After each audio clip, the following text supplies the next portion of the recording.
So when you say 15, 18, 20%, let's just take, for example, Susie's wedding or Susie's party or whatever the case may be. Good round numbers. Let's say it's $100,000. $100,000 budget. Yep. And it's on a Thursday night, middle of the week, and it's local. Yeah. So you're going to charge her 15% of that $100,000. So if it's a $100,000 spend, they're going to pay you $15,000. Yes. Okay. Do you charge anything else on that? Do you have a retainer on top of that? Because some people do. Depending on corporate, I mean, the time you spend on a social party, a corporate party, and a wedding after you've been in the business for 10 years, those time investments are different. Yeah. Weddings are always your largest investment on time. Just the dynamic, what the client, the bride, mother, all the different people involved need different things than a corporate job. It's just, point of contact, deliverable, execute, correct, paycheck.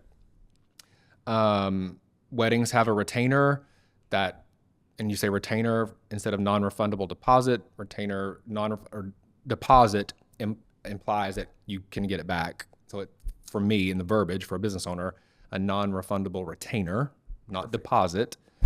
That's good. Yep. There's a retainer, the percentage, and then depending on how much we produce, there's a percentage of like a production fee. That 15% is for what's in here, right? That gets my ideas and me to the table. And then there's all the stuff, right? So when the clients hire me, I produce all the pretty stuff. It's florals, linens, lightings, rentals, all the tactile, tangible things you see when you go to a party. And some planners, designers, producers structure it differently. But for me, like I bring together my production teams. My client doesn't meet a floral designer, or I'm not dragging her to. Caterer. Sometimes typically no, they'll meet you on the day of. I mean, I've not met. Unless we do a tasting. I've not met anybody. I don't think I've met any of your people when I've done stuff with you. When a client brings me on, I know based on their budget, their style, and their expectations, who they're going to align with, who on my team is going to deliver for them in the way in which I expect the standards to be produced. Holiday, local, abroad, like there are different pieces of the puzzle, but I'm coming away with my retainer, the percentage, and like there's the production fee based on the overall scope of job. And then sometimes it's just knowing where your limits are. Like, when a client's writing me a check for $50,000, like, should I also invoice them another $500 for the interns that I'm hiring? No, it just seems grabby. Even with like gratuity on, this is over the past few years, this has changed. I had one client say like, for us, it's more of a headache because I would tell the dad, like, I need 10 envelope, $500. And I would go just gratuities. And he was like, build that in. He's like, it's more of a pain in my ass to go to the bank, get the money, even as like kind as that is.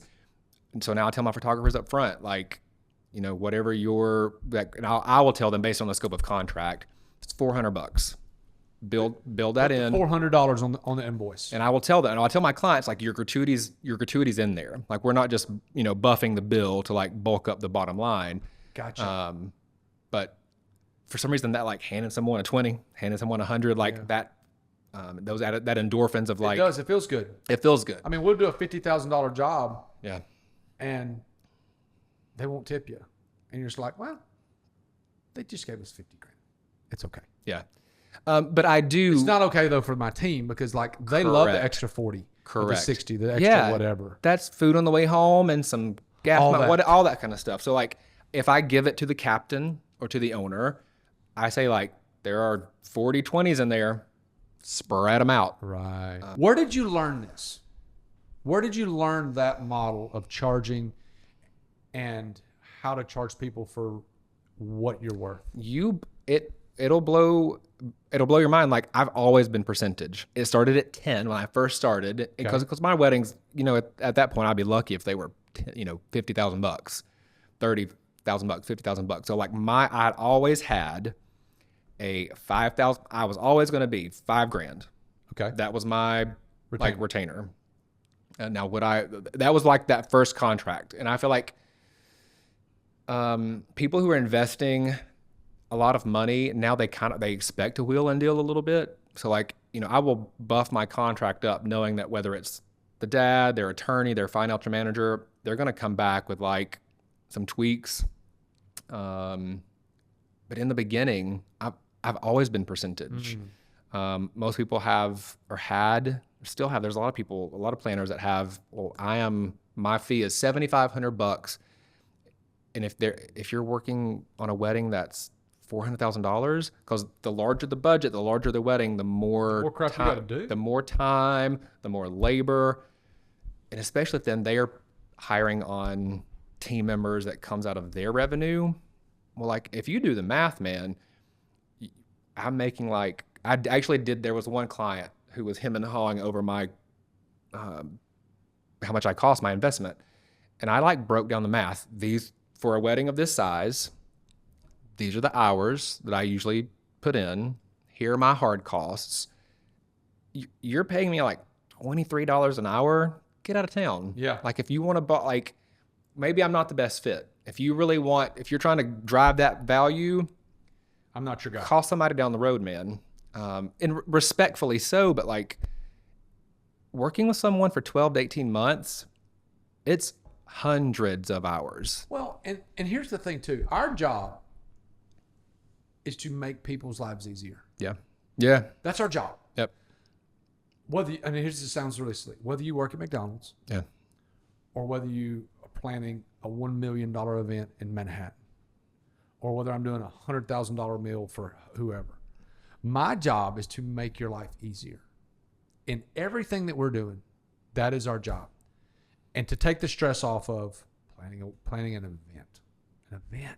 I'm the liaison between them and everything else. So that's why I don't drag them to, we're going to go meet with 4 florists today, or I'm taking you to the rental company, or we're going to look at this all day. Why would I waste their time? That's what they're paying you for. That's what they're paying me for. I'm the concierge to bring all that stuff to them. Again, for me, time is the most valuable thing we possess as humans.